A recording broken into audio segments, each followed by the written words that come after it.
እያለን እኛ እዚህ የገበያ ቦታ ላይ የተገኘንበት ዋና ዓላማ የሰው ልጆች ለመኖር የሚያስፈልጋቸውን ነገር የሚገበያዩበት ቦታ ነው ብለን ነው።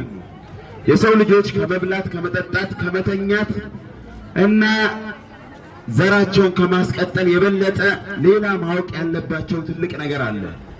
የሰው ልጅ እዚህ ዓላማ ብቻ አይደለም የተፈጠረው።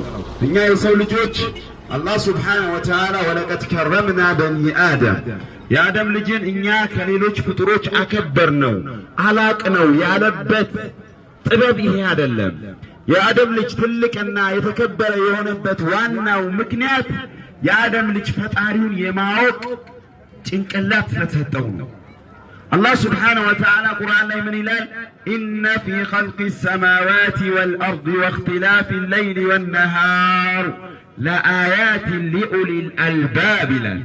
በሰማይና በምድር መፈጠር ውስጥ በቀንና ሌሊት መቀያየር ውስጥ ለአእምሮ ባለቤቶች ትልቅ ትምህርት አለ ይላል።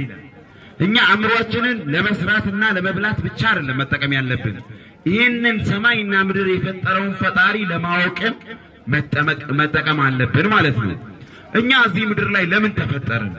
ወዴት ነው የምንሄደው? ዝም ብለን ለጨዋታና ለቀልድ ነው የተፈጠርነው? ያ ነው አይደለም። ዋናው አላህ ሱብሓነሁ ወተዓላ ምን ይላል? አፈሐሲብቱም አነማ ኸለቅናኩም አበታ ወአነኩም ኢለይና ላ ቱርጀዑን ይላል። እናንተ የሰው ልጆች ሆይ እኛ ለቀልድና ለጨዋታ እዚህ ምድር ላይ የፈጠርናችሁ መሰላችሁ እንዴ ይለናል። ለዚህ አይደለም፣ ለታላቅ ዓላማ ነው የሰው ልጅ የተፈጠረው። ለትልቅና ለትልቅ ዓላማ ነው።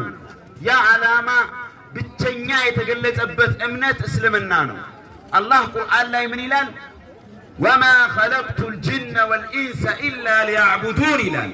እኔ የሰው ልጆችንም ሆነ አጋንንቶችን አልፈጠርኩም እኔን ሊገዙኝ እንጂ ይላል። ማ ኡሪዱ ሚንሁም ሚን ሪዝቅን ይላል። እኔ ከነሱ እንዲመግቡኝ ርዝቅ አልፈልግም ይላል። ፈጣሪያችን አላህ ሱብሓነሁ ወተዓላ ወደዚህ ጥሪ ያደርግልናል። ያ አዩሃ ናስ እናንተ የሰው ልጆች ሆይ እዕቡዱ ረበኩም አንድ የፈጠራችሁን ፈጣሪ አምልኩ።